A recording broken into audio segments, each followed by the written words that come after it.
And welcome to Climate Chat. I am your host, Dan Miller. And today we're going to do something a little bit different. It's going to be just me talking about the COP30 conference that concluded on recently, November 21st. It ran from November 10th to November 21st in Belém, Brazil. And we're going to talk about that and more globally, the plan to save the world. What are countries doing to help address climate change, and talk about that really at more of a higher level. And as you'll see, I think we're not really thinking about it the right way. And on Climate Chat, we very often talk to climate scientists and find out the real details of what's going on. We often learn that things are worse than assumed, and that there's possible tipping points coming that are maybe more likely than are being assumed, and these kinds of things. So we understand the science pretty well, and of course, and we're always learning more. We also talk about solutions. We talk about geoengineering, carbon capture, different ways to reduce emissions. And so we also understand those solutions as well. But the amazing thing about it all is that even though we understand the dangers and we understand the solutions, at least, enough to get started, very serious way, we're essentially not doing anything on net. I mean, there's a lot of action happening, but then there's also very high levels of fossil fuel emissions, which is the main thing that causes global warming. And so it's really kind of a weird situation we're in. And I think talking about COP30 will help us understand a little bit more about the kind of thinking that's going on globally, and the plans or lack of plans basically to address climate change. But before we get started, let me say, please like and subscribe. And I'll add that subscribing is free. Yes, there's lots of membership things you can do and Patreon things. We're not doing that. This is just subscribing to the YouTube channel, and that will alert you to when we have new programs. We'll also tell the algorithm that this is something of interest to people and help spread it to more people. So it really helps because we're here not to make money, obviously. The cost of just running the software program that we're using here is more than the money we're making from YouTube. But the idea is to grow the channel so that it reaches more people and more people have this more direct understanding of climate change rather than sort of this high level thing that they might get in the media. And so anyway, that's please do that. It really will help a lot. And you can also hit the bell notification as well, which will help additionally. And this one is also going to be a little different. It's going to be much shorter than we usually do. Because it's really an important subject, but one that we can go through quickly, and then we'll have time for questions at the end. And so if you do have a question, please, in the live chat here, please preface your comment with the word question or Q, colon, that kind of thing, so we can easily identify what are questions versus just comments. So let's dig into it. There was the COP30. COP stands for Conference of the Parties. It's a UN-based organization that is focusing on climate change and what to do about it. There was a major meeting 10 years ago, known as the Paris Accord, which was really the only time there was like a major agreement among the nations to lower fossil fuel emissions. And we'll talk about that as well. But the COP30 meeting, I mean, to sum up the action, there really wasn't much of anything. And most people agree that there really wasn't much that happened. And one reason is that important to know is that the COP process, the voting, requires essentially unanimous consent on anything. And there are countries such as Saudi Arabia, United Arab Emirates, and Russia, who are petrostates. By the way, the United States was not there because Donald Trump doesn't believe in climate change and doesn't want to do anything about it. So the United States was not there, but still these other petrostates are there, and they can just say, I'm not going to agree to that, and then the thing won't pass. And so, and also there were 1,600 fossil fuel lobbyists in attendance at this COP, which was one of the largest groups there. And so with all of that, the words fossil fuels were not mentioned in the closing documents, in the sort of the agreement at the end. And that, of course, just means that we're not taking climate change seriously, because fossil fuels are the biggest cause. Burning fossil fuels is the biggest cause of climate change. So no mention of fossil fuels. There was an emphasis on deforestation, because this was actually happening in the Amazon in Brazil. That was a symbolic place to put the meeting. And there was a lot of talk about deforestation and agreements like that we should try to stop it, but nothing really solid on that. And also the big thing that was discussed were financial support of developing countries that are being impacted by climate change. And there was sort of talk that, hey, we really got something good here. We got 3 times the commitment, which I think, and I've heard different numbers, like $120 billion. But that money was also delayed 5 years, from 2030 to 2035. And I'm not exactly sure about how all the financial commitments went, but if you're just giving money to people to handle the effects of climate change, that's fine. But if you don't actually address climate change, it's just kicking the can down the road, because eventually the impacts of climate change will be so great that it won't really matter how much money you give to these countries to help them adapt. There also, animal agriculture is the other big part of emissions, along with land use changes. The land use changes are part of deforestation, so that was talked about. But my understanding was they did not address animal agriculture in the final report. As I mentioned, the U.S. was not there. Could be interesting because, especially with Donald Trump, he would have not supported any action. So maybe not being there was a good thing. And then there's a lot of talk about, it wasn't very successful, but it could have been worse. And by that, they mean that the talks themselves could have broken down and not reached any conclusion. So like Saudi Arabia said, well, we can't have any fossil fuel words in there. But if some other country said, well, no, if you don't put fossil fuel words in there, then I won't vote for it. And then you have an impasse, and then there would be no agreement at the end. And then everyone would consider it to be a failure.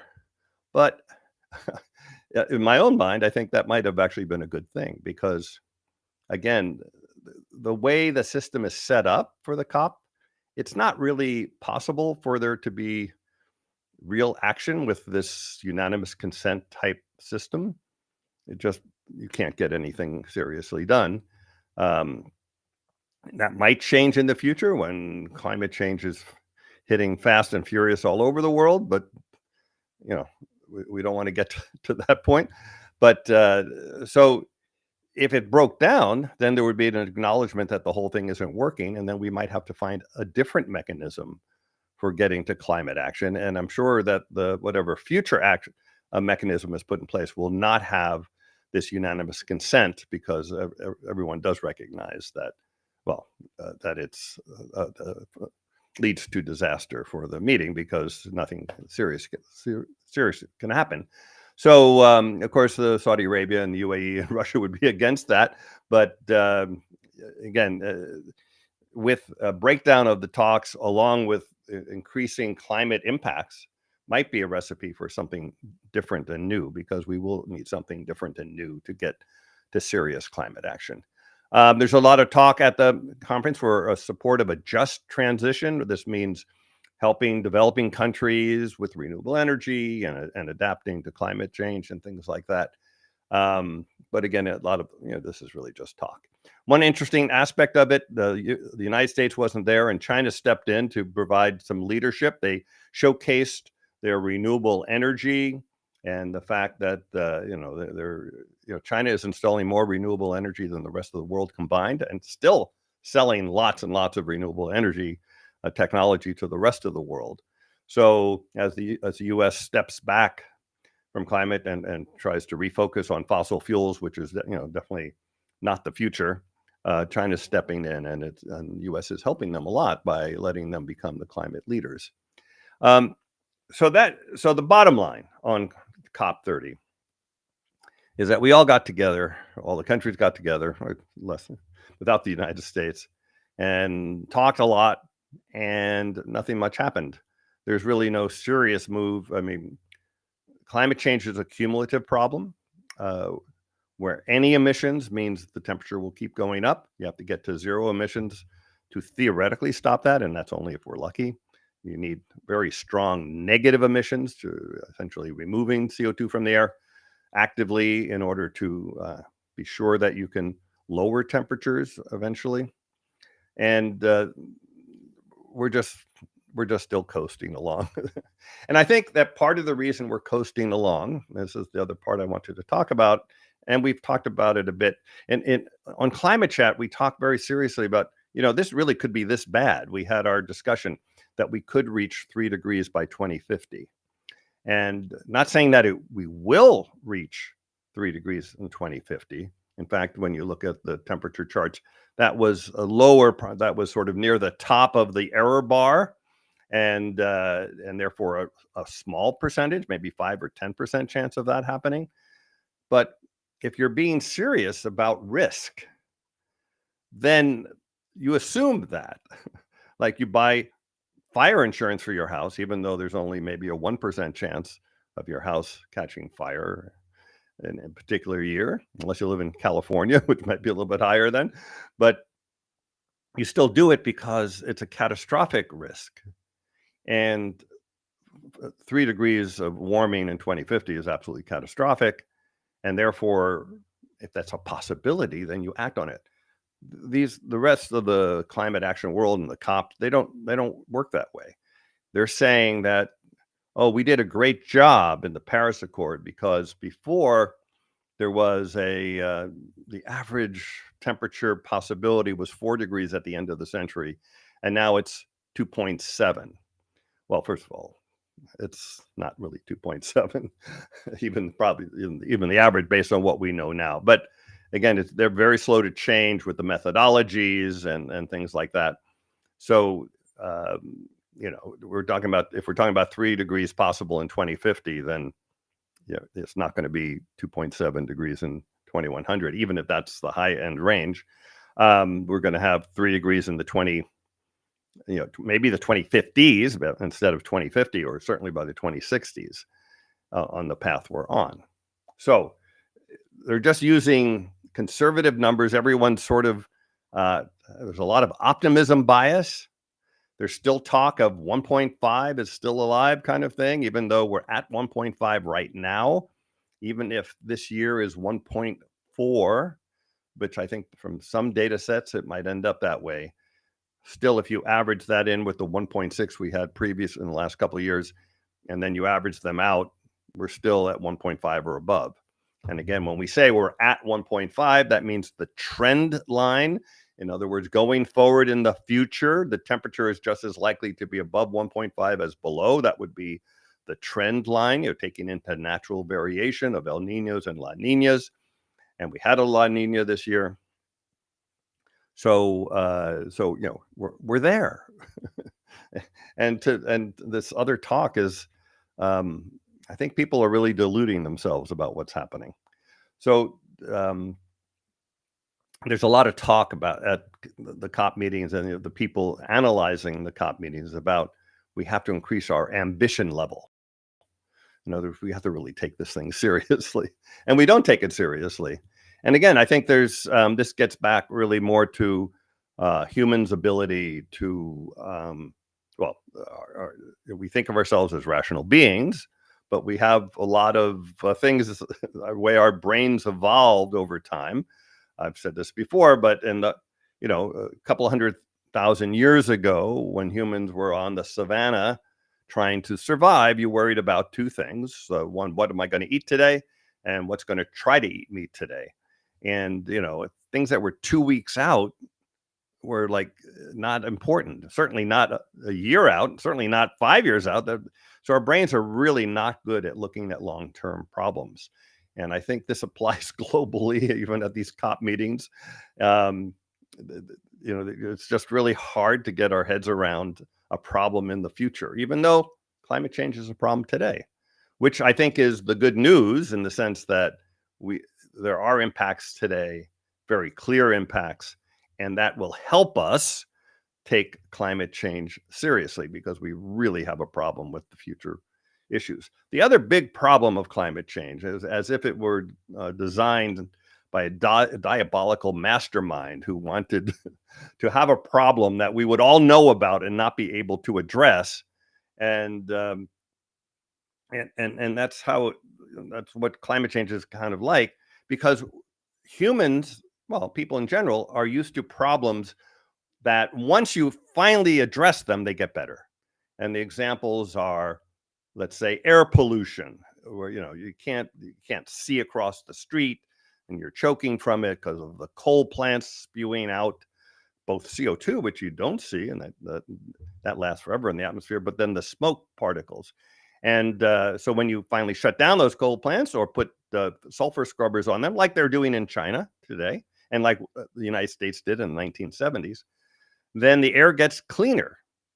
So you were choking, you're upset, you get the politicians to act, they do something, and boom, the problem gets better. And that's what we're used to. Water pollution, the same thing. The water's too polluted to swim in or fish, and you regulate it. You finally get to your politicians, you regulate the factories or you shut them down. A year later, you can go swimming and fishing again. But that is not climate change. The CO2 that we put in the air lasts for hundreds to thousands of years, and it doesn't go away when you finally stop emitting it. And while it's true that there's a possibility that temperatures would stop going up when we finally stop emitting fossil fuel emissions, and that's only if we're really lucky, because the Earth itself could kick in and release CO2 and methane in response to the warming that we caused.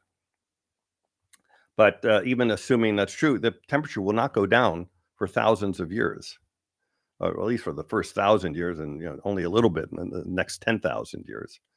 So this is a different kind of problem, and we're not used to that. And I think that a very large percentage of people are still thinking, just because they're used to pollution problems like air pollution and water pollution, that, oh, well, we'll finally address climate change. We'll finally reduce our emissions in 2050, and then everything will be fine. And that's just not the way it works.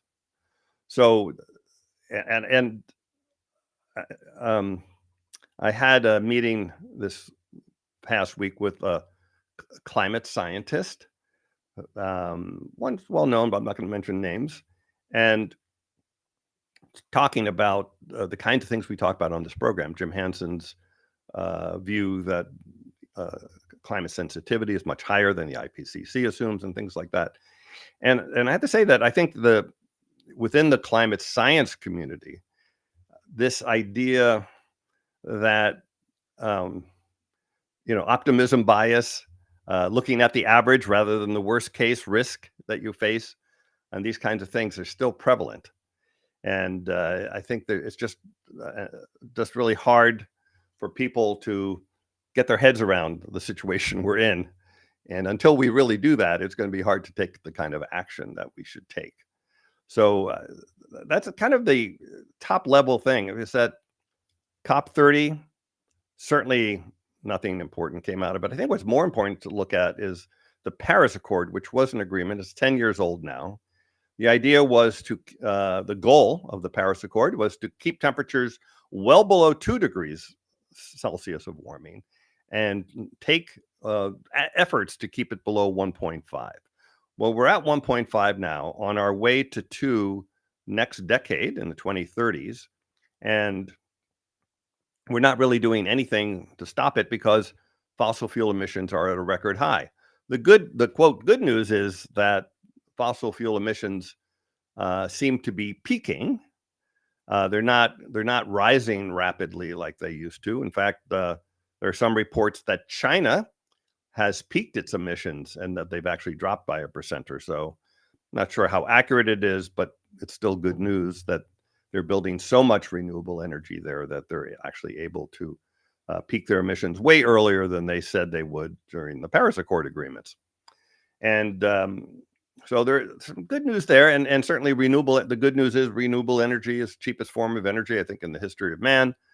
It will, just for economic reasons, take over fossil fuels eventually, but fossil fuels are subsidized by trillions of dollars a year. And so they're not going away anytime soon because, well, we can't reach the international agreement to even mention their name. And they control governments, certainly in the United States, we've seen. And so that's, we're not going to phase them out quickly, which is what's required to stay, even if we, at this point, even if we reduce them as fast as we can imagine we can reduce them, we're still going to go over 2 degrees. Some other things to say about the Paris Accord and the goals that we've set. And that is that 2 degrees is this barrier that we've set, this threshold that we shouldn't go over. There's an implication that 2 degrees of warming is safe, because that's the thing. Hey, don't go over that. And then there's no more words, but the other words are, because that would be dangerous if you went over that. And that's true. It would be dangerous to go over that. But the real truth is that going to 2 degrees is extremely dangerous. When it was first conceived, I think 20 years ago, this 2 degrees, it's just a round number that someone picked. It was thought as being the barrier between safe and dangerous climate change. But with what we've learned in the last 20 years, we now know it's the barrier between dangerous and very dangerous climate change. And the number didn't change, just our understanding of it did. But yet it lives on, and it lives on in the Paris Accord. And so a plan that if you meet the plan and stay at, let's say, 2 degrees or 1.9, and so therefore you felt you met your plan, but that's still a catastrophe, not a good plan. And so let's step back a little bit and talk about plans. So the global plan, you're wondering, you feel like, what can I do? I can't do anything. It's governments are taking care of the problem. Well, that was COP30. That's the, quote, global plan to fight climate change, and the Paris Accord, which is just part of that. And I hate to tell you, but the plan is not there. There's no serious plan in place. And there isn't another group, international group that is addressing it. Now, there are things happening at the country levels. I mentioned China already. And Brazil said, because you didn't mention fossil fuels, we're going to have our own meeting and within our country and figure out how to phase out fossil fuels. And there is a follow-up meeting, I believe, in Colombia, where I think the coalition of the willing, is how they describe it, will get together and talk about what else they can do. And that's actually important because, again, countries that show you can, develop renewables and phase out fossil fuels all on their own, show it can be done, and that makes it easier to do politically in the future, even against the wishes of the fossil fuel countries and companies. So that is important. But again, we're not really there yet. We're not at the point where the world is getting together in a serious manner. Well, again, there's a number of things. The fossil fuel interests outweigh the interests of everyone else. And therefore, even though there is an understanding that climate change is very dangerous, the world doesn't have the ability to come together with serious policies to address it. That's number one. The second thing is the information they have is, I would call, sugar-coated a bit. I mean, they say it's pretty bad, but as we've learned on this program, that things like climate sensitivity, aerosol cooling, all these things may be worse than what's assumed in the IPCC or the UN IPCC reports. IPCC and COP are different things, but they're sort of under the same kind of umbrella. So we're taking sort of optimistic information and looking at averages rather than worst case. And again, if you're fighting a war, you want to know what's the most number of troops the enemy might have, or how many tanks or planes they might have. You don't want to know what the average number is or the minimum number is or something like that. If you want to win the war, you better really take it seriously. And so we're not doing that. I'm hoping, and I think we will do that once the public becomes aware enough of the damage it's causing, once more information about the tipping points is better understood, that we're coming up against serious tipping points that once you pass them, it doesn't matter how many meetings you have afterwards, it's going to really screw things up. So we need people to really talk about climate change, talk to everyone you know about climate change, your family, friends, colleagues, especially any elected leaders you know or don't know. Write to them, tell them you care about that. And I think once everyone's talking about it, that's when we'll start doing something about it. And certainly right now, climate change is not talked about much at all. Certainly in the United States, probably more so in other places, probably talked about a lot in Jamaica right now, where they just got wiped out by the climate change intensified hurricane. And many other parts of the world. Indonesia has massive flooding. I mean, you can just see this all the time, right? The crazy, crazy amounts of flooding, fires, and things like that. So we need to turn those impacts into action. And the way it's going now, COP30, you shouldn't feel like you shouldn't get any comfort from that. And I think when everyone's really uncomfortable is maybe when we'll finally get together and start acting on things. So with that, I'm going to keep it really short. I want to keep it to 30 minutes on my part of it. And that's that. I'm going to bring Stacy. Are you ready to go? Looks like she is. So I am. Oh, I guess I should move this over so I'm yeah. looking at you. Hi.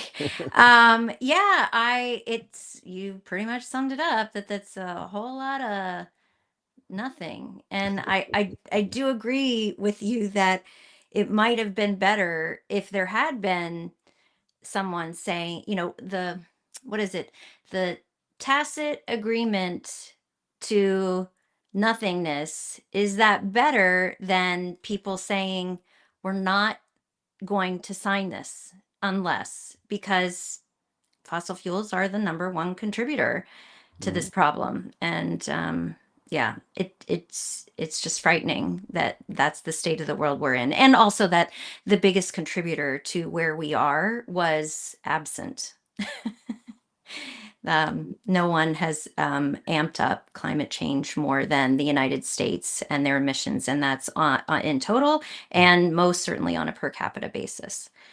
Yeah, but what I said, though, we might be surprised to find out that Trump is the greenest president ever. He's the only president in which emissions dropped under his presidency, and that was COVID related. But he certainly helped. Right. He certainly helped to make that worse. And then right now, he's working to destroy the economy, not for climate reasons, but as I mentioned before. Ineptitude.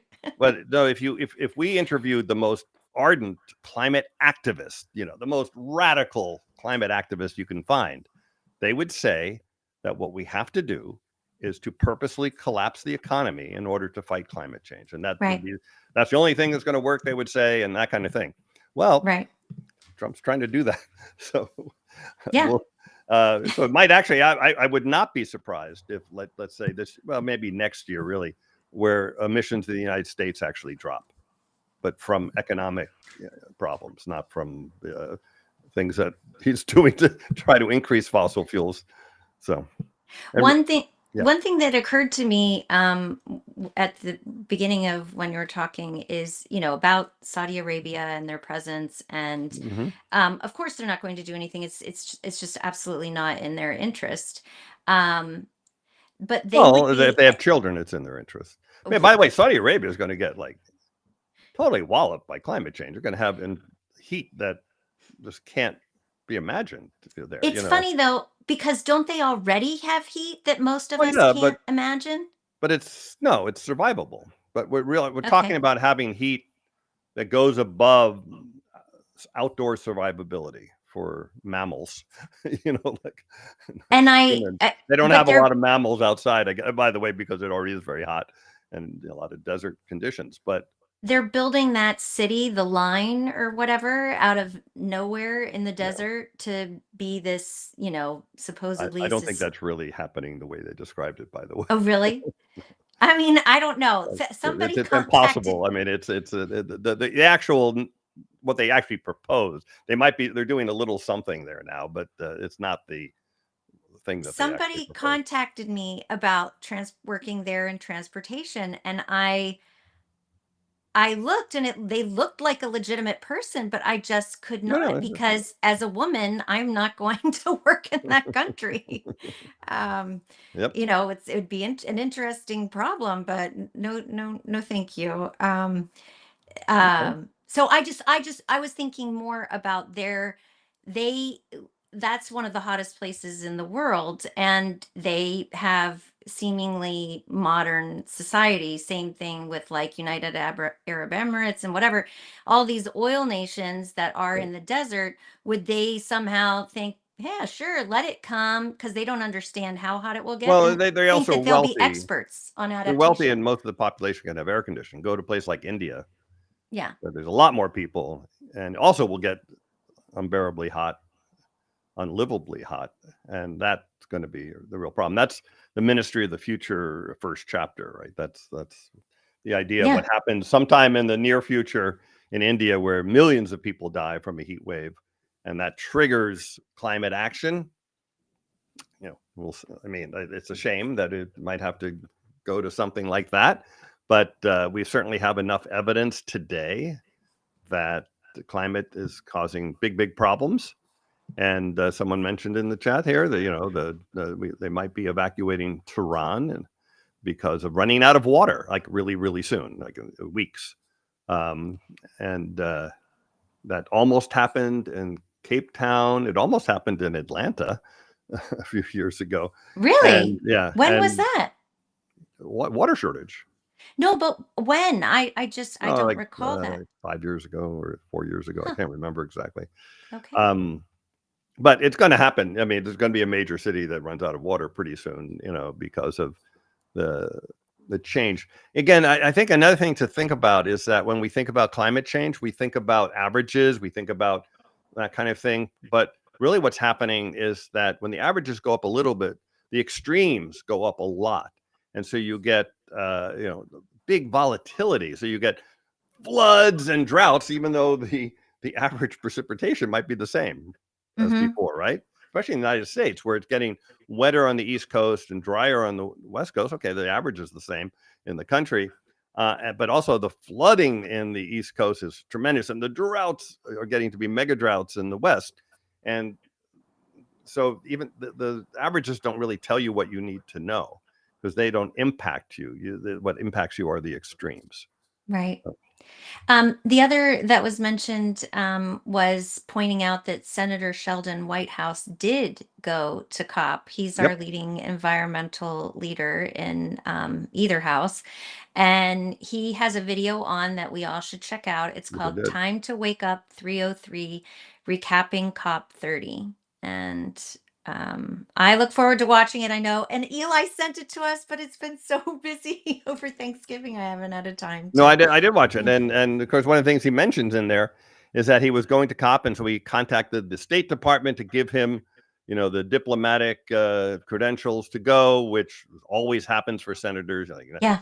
and they didn't give it to him, and he had to go as like a member of some like NGO, non-governmental organization kind of thing, like invited guest, not as a U.S. senator, Yeah. and that kind of thing. So the Trump administration is actively trying to fight. Abominable. Yeah. Another, this was also from Illuminatus Primus. Wasn't a question, wasn't there a pre-IPCC organization which had 1 degree Celsius as the danger threshold instead of 2? What was it? The CO2 coalition or something? I don't And know, I actually. don't either. I don't know what that was, because that would have been like pre-1992. I don't think there was an international like organization. I mean, there might have been groups coming together saying we have to do that. I can certainly imagine that, but I'm not aware of any sort of truly international organization doing that. And we have Eli here, so let's bring Eli in. Yeah. Eli, welcome. Let's see, how do we get rid of this? Hi. There we go. Hey, Eli. Hi. Thanks, Dan.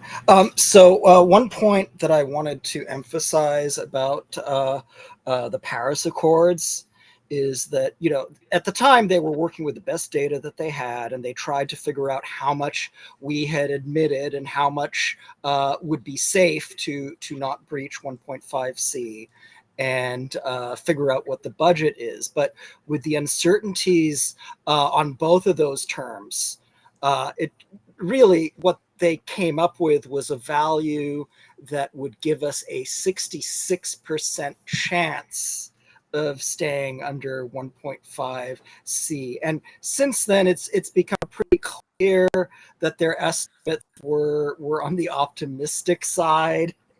And so we've been on the trajectory to breach that, really, from pretty much from the start. So it is, like you said, it's good to have the world agree that going over 1.5C is bad, but everything else has been smoke and mirrors to give the illusion that we're facing the problem, and we're facing something at least mostly like reality. When in fact the real situation is it's a hostage situation. All of us are hostages, and the politicians are custodian hostages, because they are really at the mercy of the hostage takers, which are their funders, which are heavily invested in business as usual.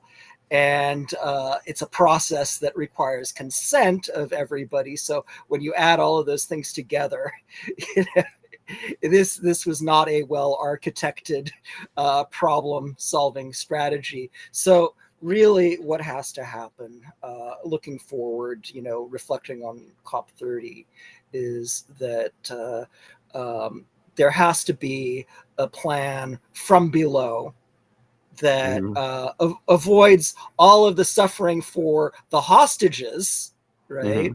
While passing the enabling criteria for the custodian hostages, which is it doesn't get them booted out of office, it doesn't it doesn't cause them much pain, and maybe they can claim some of the credit for actually like avoiding disaster, and do that in a way that they can extricate themselves from the hostage takers, right? That's our real situation. That's the situation of 8 billion people right now. And so, we got to come up with something better that's viable, and they can't stop. Okay. By the way, here's a question about Hansen projects 2C warming by 2045. I'm curious why you keep talking about 3C by 2050. Well, again, just to make it super clear, as I mentioned, the 3C by 2050, if you take a look at future potential climate change, there's like this average number that goes up, and then there's error bars that get wider and wider as you go into the future. And if you look around 2050 and the top of the error bar, you see it's at 3C. So it's saying that there's a small probability of hitting 3C. Maybe it's 5%, 10%. But that's enormous because it's like, I don't know, playing Russian roulette. If you have a 1 out of 10 chance of blowing your brains out, are you going to play Russian roulette? No, you're not going to play Russian roulette even. And by the way, it's normally one out of 6. 1 out of 6. But even if you lowered it to one who had a 10-chamber gun, you still shouldn't play it. I would recommend not playing it. So that's what that means. But even so, what Hansen's also saying is that we're now doubled. Climate change has doubled in the rate per decade of warming. So it used to be from the 1970s to about 2010. 0.18 degrees per decade, or did I get that right? But now it's doubled to 0.36. So Did I get that? Wait. Oh, per decade, right. So you go at 0.36 extra on top of 1.5, you're at 0.186, and that's by 2035, right? 10 years from now. Add another little bit for the next 5 years, and you're at 2 degrees. If Hansen's right, and the acceleration is there. And by the way, the acceleration is there. I mean, most climate scientists now agree that we are warming at a faster rate than we did from 1970 to 2010. And one part of the reason for that, by the way, is that we're cleaning up our air pollution, because it used to be that we increased our air pollution, sulfur emissions that reflect the sun away and create clouds that reflect the sun away. We were increasing that pollution as fast as we were increasing our fossil fuel emissions, which kept us at a steady warming rate. But now we're at record high fossil fuel emissions, and we're decreasing the amount of sulfur pollution that we put into the atmosphere that reflects the sun and creates clouds that reflect the sun. And therefore, we're up now on a faster warming trajectory, because the greenhouse gas emissions are adding to warming without an increasing contribution of aerosols to cool us. And so again, if Hansen's right and we're at 0.36 per decade, then we're at 2 degrees in the 2030s, not at 2050. But 2050, more on track for something like 2.5 degrees of warming. Again, this is global average surface temperature, which means 2 meters above the surface, not the surface itself, by the way, but 2 meters above the surface across the oceans and the land. The land is warming much faster than the oceans. And so we're talking about much higher temperature increases over land. So, this is really serious stuff. As I mentioned, 2 degrees is catastrophic on its own. It also means that we're going to be passing tipping points where you don't get any backseas after that. So once you cross an AMOC tipping point, it might take a long time for the AMOC to actually collapse, but you're not going to be reversing it by lowering your emissions, for example. So anyway, I should mention, as I always usually do, that there is a little ace up our sleeve called solar geoengineering, where anytime we decide, we can actually artificially cool the Earth, and if we're lucky, prevent some of the tipping points, like even the AMOC collapse. We can certainly lower global temperatures so that we don't suffer as many impacts. There will be some side effects to doing it, but the side effects of not doing it are, probably an order of magnitude or more worse. So that's also why I think we're going to end up doing that, because we're not doing anything else that will provide any relief in the next half a century.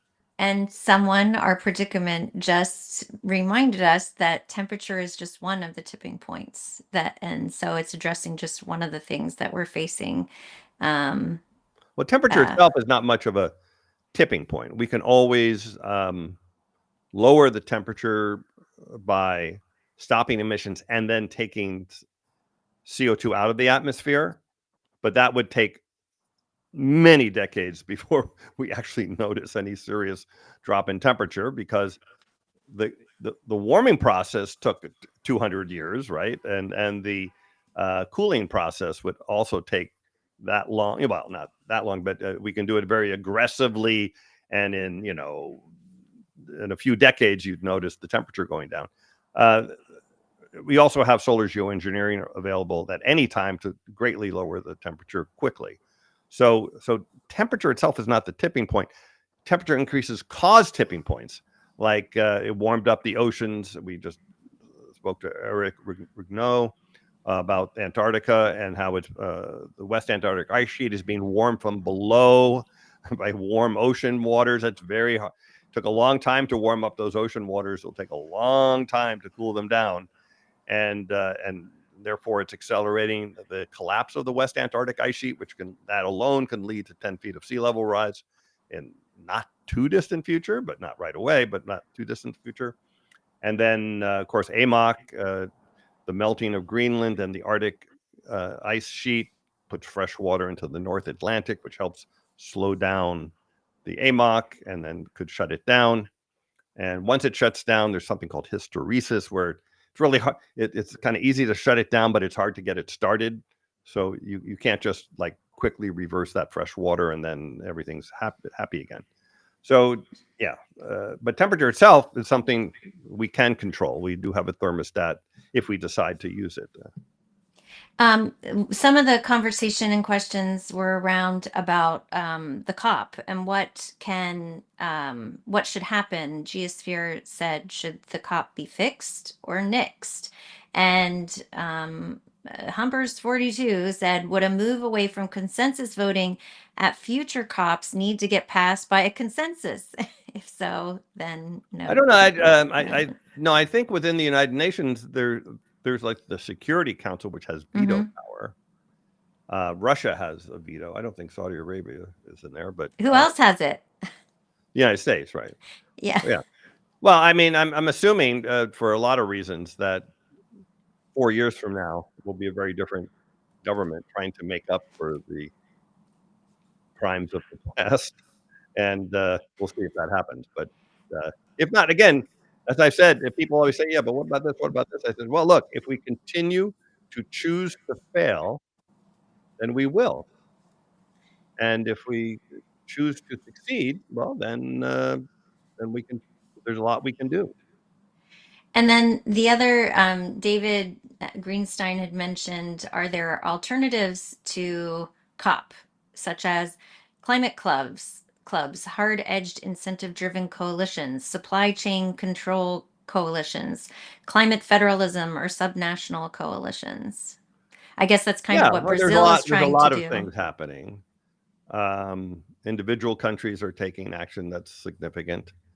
I mentioned China is building renewable energy at an incredible pace. Really mind-boggling what they're doing. People, if they weren't actually doing it, people would be saying that it's not possible to do it at that scale, but they are, and they're also exporting at the same time. So it's not like just building for themselves; they're building for the world.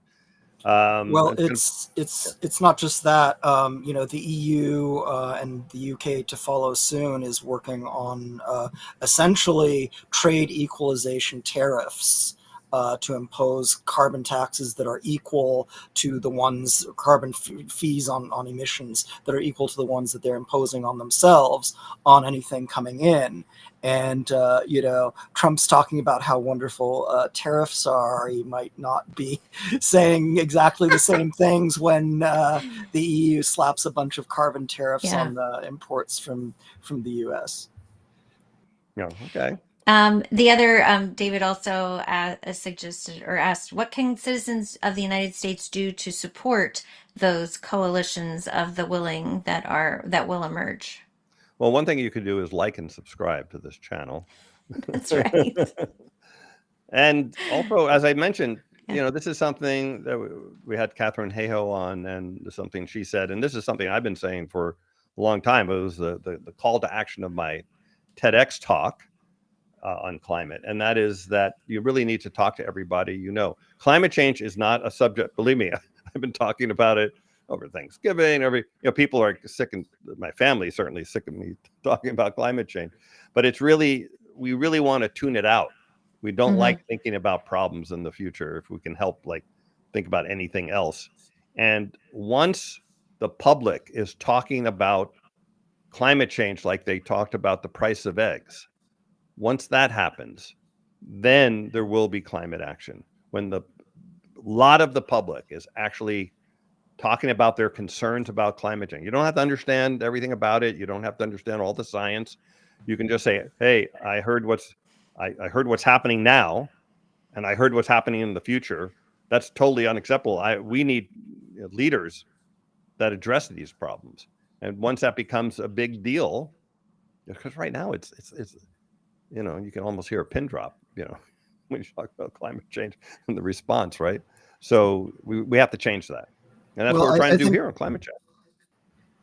I think also when even right now about a quarter of a billion people are at one or more lethal wet bulb events per decade. And and within a decade from now, that's going to go up to 1 billion. And sooner or later, it's actually going to transpire that thousands or people meet a very unfortunate set of circumstances. And the people who care about migration we've seen so far, they ain't seen nothing yet, right? So But they also don't care. Well, I mean, I'm not saying you're wrong. Their wrong. attention. No, those people that you're talking about, they don't care because, first of all, they feel I have air conditioning, so I'm not going to be affected by that. I mean, look, we know this. We've known this for a really long time, that climate change is going to hurt a lot of people, and people think those are people far away from me, and therefore not affecting me, and that's the attitude that a lot of people have. It's a shame, but it's clear that that's the case. But well, I think a lot of people facing that set of events unfolding may come to understand that it's a bigger problem than they've been repeatedly told, and that some sort of course correction is needed. And the only question is, how bad will other things have gotten? How many tipping points will have been crossed by the time we get to that change in consciousness? Mm-hmm. Okay. One thing that Nadia reminded us of is that and I can't believe we're in this, but we are. The Franco, Pinochet, Medici, etc. All those regimes took 30 plus years to get rid of. Nothing in the USA will change in 4 years, and it's frightening, but to even consider that. But there isn't a non-zero chance of that being the case. Well, I'm not sure. I mean, I think there'll be a landslide. Look, I've been wrong on this shit. To me, it's amazing that Americans can see Trump in his first term, see how incompetent he was, and then vote for him again. So, by the way, this is part of the problem. People are really dumb sometimes about a lot of things, and again, totally not rational. People are not. I mean, we think of ourselves as rational beings, but we're not, obviously. And I do think however, there's the pendulum, and it's Trump is screwing up the economy. He's doing a lot of things that people don't like, the ICE raids and things like that. And some do, but most don't. And then so there's going to be a pendulum swing. Now the problem is even quote the good guys. We had Obama, we had Biden, who talked a good game on climate change, but did very little to actually change the course of climate change. And I would say, by the way, Bill Clinton had a vice president named Al Gore, who back then knew all he knew about climate change. Because if you remember in the movie Inconvenient Truth, he talked about how I studied it, and David Keeling, I had a professor, and he taught me everything. So while he was vice president, he knew all about the Inconvenient Truth, and nothing happened there. And under Obama and Biden, they both had let's really push fossil fuel, let's increase fossil fuel extraction as a government policy. So to me, it's not the question of whether Democrats will get back into power in the United States. I'm pretty sure they will. I hope they will. But the problem is that they don't take climate action seriously either. Now, Sheldon Whitehouse does, but he's one senator there, and there are some good signs that there might be more the ability to put people in power that can take stronger action. Well, there's that, but again, it's the hostage situation, and the things that you and I work on, Dan, are really critical. That is, developing technologies that change how difficult it is to address what is facing us, given that we didn't do what we needed to do on emissions in the 90s, right? Mm-hmm. So it's carbon dioxide removal and at least for a period of time, solar radiation management. Because again, everybody in the U.S. can be satisfied to let tens or even hundreds of millions of people die in wet bulb events. the rest of the, enough of the rest of the world will not just, say, well, we know about solar radiation management, but there are too many unknowns. We just can't risk it. No, they will take action regardless of whether anybody threatens them because of that, because they have the immediate threat, and then they have, theoretical risks. Mm-hmm. I mean, Okay. the other thing is we're Gene reminded us that Dems are big oil too. I mean, That's what I just said. Yeah. we live in California, where this is a literal petrostate. We have the highest percentage of electric vehicles. We have days and months where our grid runs entirely on renewables. We During are the daytime. doing more to move in that direction. And yet, when I came back from visiting my brother and drove past Benicia, and you see it's like it is an entire city of a refinery Yeah, going but that's on refineries. Go down to LA and you can in drive through downtown all the LA. oil pumps, all There the are oil oil wells. rigs in buildings in downtown LA. There are all along the coast. When I'm on the bus to go see my kids or the train, I see those rigs going, and it's just like we're the greenest. We're the ones who want it the most, and we can't Well, get away but we from this are stuff. the ones that have a higher, in the United States, higher percentage of electric vehicles, and that will help Yeah, but address that issue. it's additive. I don't know that it's actually replacing. No, it will. I mean, the cars get old and people, change them out. In China, it's, I think, at least at 50%, all new car sales are EVs. So, I mean, and that's the biggest car market in the world by far. So, yeah, there are, we could talk all about the positive signs. We've had Mark Jacobson on here talking about how we can get to 100% renewable energy. It's all true. We can. We should. I think we're going to get there just purely on economics eventually, but not fast enough. And again, the key thing to remember is that once we get there, we're stuck with whatever damage is happening for thousands of years. It doesn't get better when we finally reach zero emissions. And so that's why we have to do more than that. And it's also, that's why success involves cutting emissions to zero, taking CO2 out of the air, and then also doing solar radiation management to keep temperatures low while we do the other two things. And by the way, keeping increased temperatures cause emissions. We had a whole program on this where it showed that solar radiation management will reduce the amount of emissions we have to take out of the atmosphere by preventing emissions due to temperature. So when you warm up the Earth, the reason climate sensitivity is 4.5 degrees is because warming causes warming.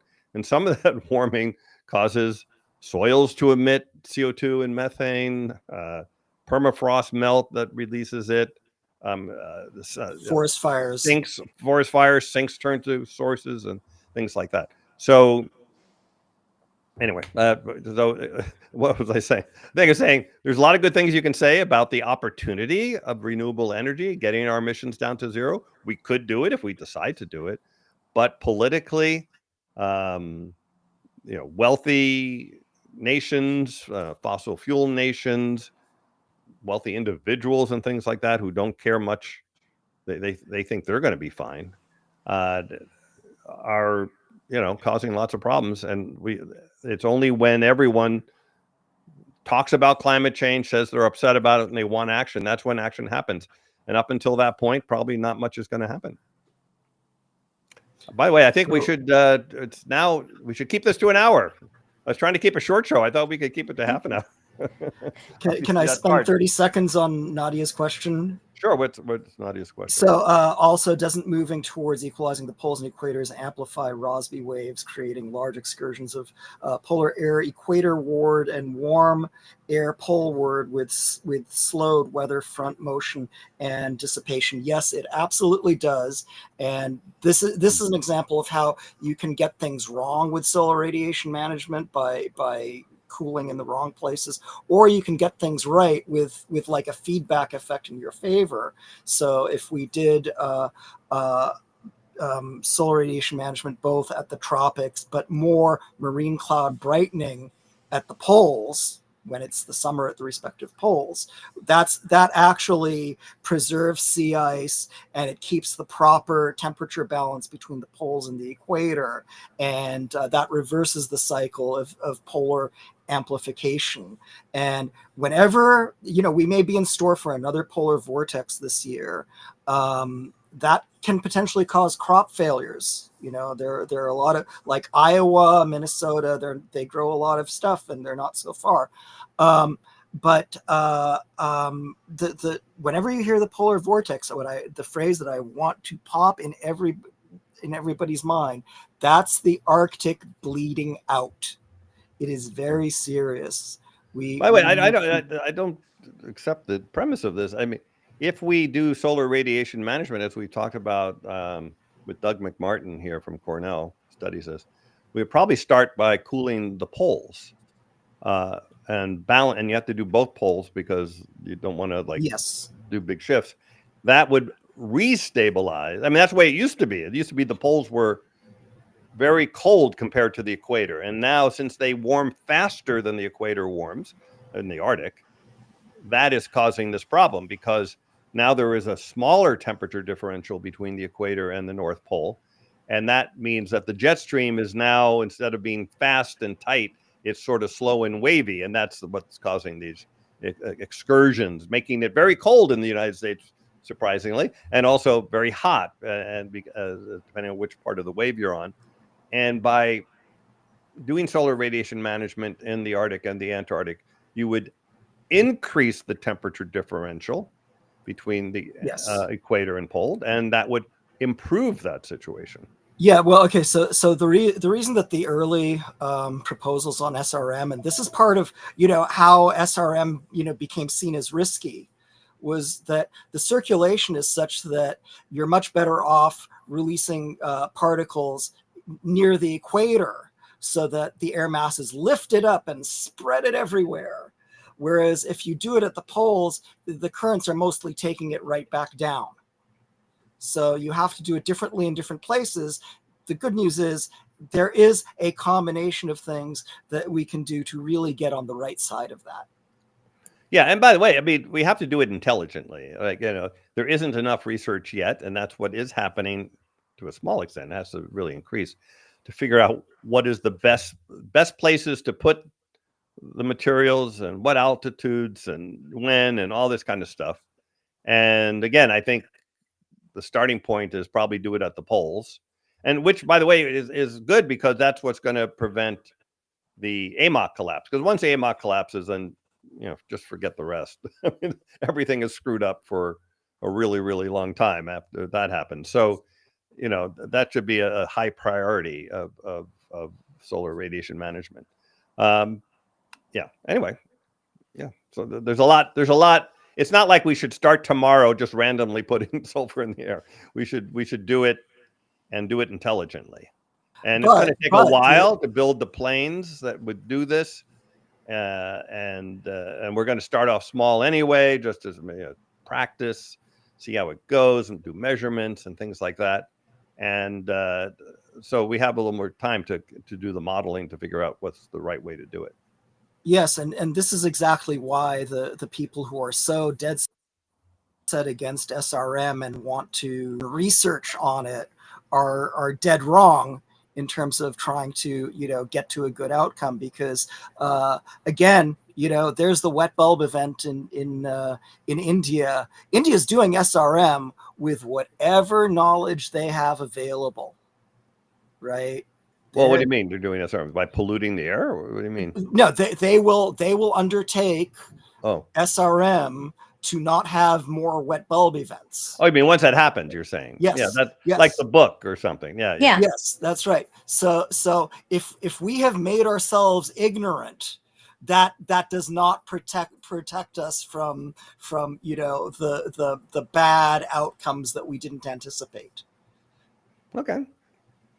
Bring on the children of Cali. Anyway, so let's let me see, get rid of that. Let's remember again, please like and subscribe. It's free to do. Remember what the main thing we have to do is to get the public aware of climate change. Now, I don't think this program is going to be the right program for most of the public to listen to. We get into too much detail here, and it's maybe too scientific at times. But we have cats. We have cats, and we're also trying to educate you and others so that you are better prepared to talk to the public. Mm-hmm. So you'll have the detailed knowledge by listening to climate scientists and to climate solution providers and all that kind of stuff, psychologists, and we interview a wide variety of people here. You'll be better educated, and you'll be able to talk to your family, friends, colleagues, and elected leaders more intelligently about the dangers. And you'll be aware that the dangers are actually higher than what the public is aware of. And unfortunately, even elected leaders, and I would say even some climate scientists, are aware of. I mean, the climate scientists are kind of aware of those dangers, but again, optimism bias, not wanting to be the one bringing the bad news or whatever those issues are, it's just really hard to really focus on the worst case. But if you're managing risk, you want to look at the worst case. You want to plan for the worst and hope for the best. So maybe that's a good place to end it. And thanks everyone. And we will anything else, Stacy, Eli, before we? Just there was chatter on cars. I am not a car owner, and I vote for e-bikes. Okay. And yes, my stray cats that I have are what is it?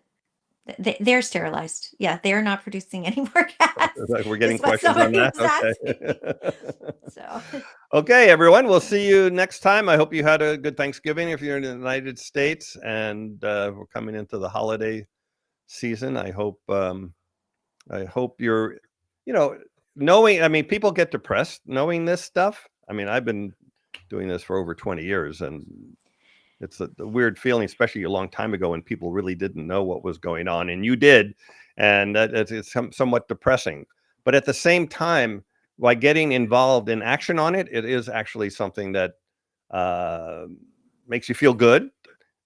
It makes it possible to go and also you enjoy life as it is, even though you're aware of this thing. I don't want to break it to you, but it turns out we're all going to die. And knowing that we're all going to die doesn't mean that you shouldn't enjoy life. And maybe some people are going to die because of climate change earlier than they should. But again, we're here on Earth. Try to do what you can do to help the issue and to help those around you and to enjoy life. And at the same time, we can still be serious about this enormous problem ahead of us. And we can still fight to make things better. So I'll leave it with that for the holidays. All right. We'll see you next week, everyone. okay. Take care and bye-bye. Bye. Bye, everyone.